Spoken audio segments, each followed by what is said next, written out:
Attends, j'ai une parole de Dieu pour toi. Ainsi, tu veux revenir là où on t'a abandonné. Des personnes qui t'ont méprisé. Des personnes qui ont dit que tu n'allais pas réussir. Des personnes qui ont saboté ta vie. Écoute-moi très bien. Tu ne pourras jamais changer la nature de l'être humain. J'ai connu un homme grand, un homme merveilleux, un homme puissant. Un homme qui avait beaucoup d'amour à donner à l'humanité. Malgré l'amour qu'il avait, des gens ont utilisé son amour pour le crucifier sur une croix. Ainsi, Judas a eu la grâce de marcher avec Jésus-Christ.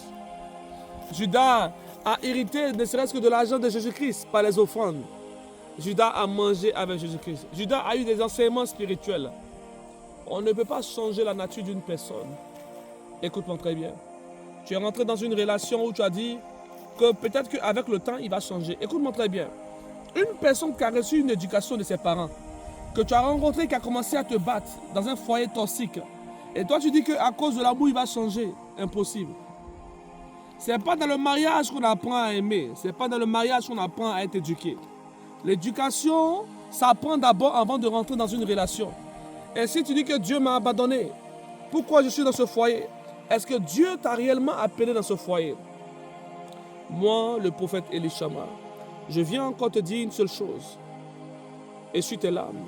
Et laisse-moi te dire une seule chose. Dieu va te consoler à travers mes paroles. Tu es attristé et tu te poses beaucoup de questions. Dois-je quitter dans cette relation toxique, là où j'ai déjà des enfants avec cet homme? Et même si je quitte cet homme, est-ce que ma situation va changer? Pour une femme qui n'a pas de travail, elle a du mal à quitter dans ce genre de relation. Pour une femme, même si elle a le travail, elle dit « Oh, qu'est-ce qu'ils vont dire de moi ?» À cause du nom, pour avoir le nom d'une personne, tu veux détruire ta vie. J'ai connu une chante qui était célèbre, qui avait l'onction de Dieu, battue par son homme, sous prétexte qu'elle devait rester toujours dans ce foyer. Écoutez-moi très bien. Le mariage n'est pas fait pour apprendre la boxe. Le mariage n'est pas un ring boxing. Le mariage est un lieu où on se consacre à l'amour véritable. Le mariage est un lieu où tu as une âme sœur à qui tu peux te confier. Lorsque tu quittes après ton boulot où tu es un peu submergé et tu vois ta femme un peu, tu peux critiquer un peu ton patron. Tu peux un peu critiquer un peu celui qui t'a blessé. C'est dans le mariage qu'on retrouve, oui, le réconfort. Ce n'est pas dans le mariage qu'on trouve la tristesse. Si tu es attristé dans ton mariage, pose-toi la bonne question. Est-ce que c'est l'homme de ta vie? Et voilà pourquoi je dis que celui qui fait un mauvais choix dans son conjoint, celui qui fait un mauvais choix dans son mariage, oui, choisit une mauvaise prison. Le mariage est une prison. Soit tu as une prison positive, où tu vis heureux avec un homme qui t'aime.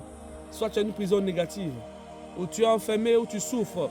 Et quand tu vois tes parents, tu ris parce que tu ne veux pas exposer ton foyer, de peur d'être la risée de tout le monde.